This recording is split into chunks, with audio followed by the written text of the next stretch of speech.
બનાસકાંઠા અને વાવ-થરાદમાં બુધવારથી CNG pump બંધ થવાની શક્યતા છે। આઈઆરએમ કંપની અને પંપ સંચાલકો વચ્ચે ચાલી રહેલા વિવાદમાં હવે પંપ સંચાલકોએ અલ્ટિમેટમ આપ્યું છે। ડીસા ખાતે યોજાયેલી બેઠકમાં 65 જેટલા પંપ સંચાલકોએ બુધવારથી પંપ બંધ કરવાની ચીમકી ઉચ્ચારી છે। જો પંપ બંધ થશે તો માત્ર બનાસકાંઠા જ નહીં પરંતુ રાજસ્થાન, અમદાવાદ અને કચ્છ તરફથી આવતા વાહન ચાલકોને પણ મુશ્કેલીનો સામનો કરવો પડી શકે છે। ગેસ બંધ પહેલા તો તમે કહો છો ગેસ બંધ ના થવો પડે। ગેસ બંધ થાય તો ઘણી પ્રકારની મુશ્કેલીઓ આવી શકે છે। જીવનમાં દરેક પ્રકારની મુશ્કેલીનો સામનો કરવો પડે છે। ગેસ વસ્તુ એવી છે કે ગાડીમાં તમારા ગેસ હોય તો ગાડી ચાલે। દરેકના જોડે પેટ્રોલના પૈસા નથી હોતા। ગેસનો રેટ ઓછો છે એટલે દરેકની ગાડીમાં ગેસ હોય છે। તો ગેસની કિંમત છે એટલે ગેસ બંધ ન રહેવો પડે।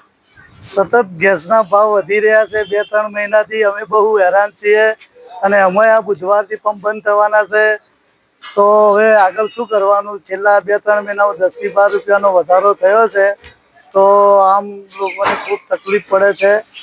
તો આના વિશે સરકાર કંઈક વિચારે તો સારું। સીએનજી પંપ બંધ થવાની વાતો ભરી છે, પણ સીએનજી પંપ બંધ થઈ જાય તો ઘણું બધું નુકસાન થઈ જાય। કારણ કે સામાનમાં નાગરિક કઈ રીતે જીવે? કારણ કે ધંધો અમારો સીએનજીથી હોય। અમે ચાક રસ્તામાં કે એવા દૂર જતા હોય તો સીએનજીની તો જરૂર પડવાની જ છે।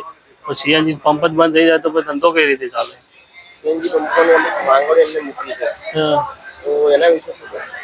તો એના વિશે તો આપણને જાજી કોઈ ખબર નહીં, પણ જે એમનો કોઈ નિકાલ સારી રીતે નિકાલ લાવી દે તો સારું કહેવાય। પંપ બંધ ના થવા જોઈએ। નાગરિકોનું સાંભળ્યું, હવે પંપ સંચાલકો શું કરી રહ્યા છે તે સાંભળો। બનાસકાંઠા વાવ-થરાદ જિલ્લાના અમારા સૌ સંચાલકોએ સીએનજી એસોસિએશન સંચાલકોએ નિર્ણય કર્યો છે કે આવતા બુધવારથી અમે સીએનજી પંપ બંધ કરવાના છીએ। આ બુધવારથી અમારી જે વ્યાજબી માંગણીઓ છે કંપની દ્વારા હજી સુધી એક મહિનો થવાયો પણ સ્વીકારી નથી। અમે જો પંપ બંધ કરીશું તો બનાસકાંઠા વાવ-થરાદમાં દિવસનું 2 લાખ કિલોનું સેલ થતું હોય છે। આ 2 લાખ કિલોનું સેલ બંધ થશે એટલે મોસ્ટ ઓફલી આપ જોઈ શકો છો ઇકો રિક્ષાઓ આજે દિવસનું 200 રૂપિયાનો ગેસ પૂરાઈને આખો દિવસ ધંધો કરીને પોતાનું ગુજરાન ચલાવતા હોય છે। એ લોકોને તો પોતાનો ધંધો ઠપ થઈ જવાનો છે। પેટ્રોલમાં તો મોંઘા ભાવ છે એટલે લોકો ભરાવતા નથી। તો આ લોકોની રોજીરોટી છીનવાશે એવું અમે ઈચ્છતા નથી, પરંતુ કંપની અમારી જો માંગણીઓ નહીં સ્વીકારે તો અમે ક્યાર સુધી અમારા પોતાના પૈસે લોકોનું જીવન વિચારીશું। એટલે અમે વિનંતી કરીએ છીએ કે તાત્કાલિક અમારી માંગણીઓ સ્વીકારે, નહીંતર અમે બુધવારથી પંપ બંધ કરવાની તૈયારીમાં જ છીએ।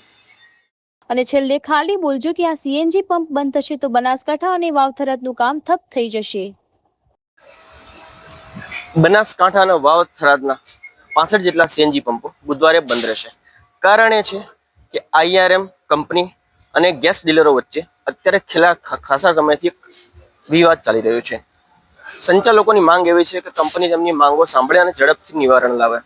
જો પંપ બંધ રહેશે તો જિલ્લામાંથી પસાર થતા રિક્ષા ચાલકો, વાહન ચાલકો તેમને સીએનજી નહીં મળે, જેને લઈને કંપની ડીલરો અત્યારે તો કહી રહ્યા છે કે જે લોકો બનાસકાંઠાથી પસાર થાય તેઓ બહારથી જ ગેસ પુરાઈને આવે।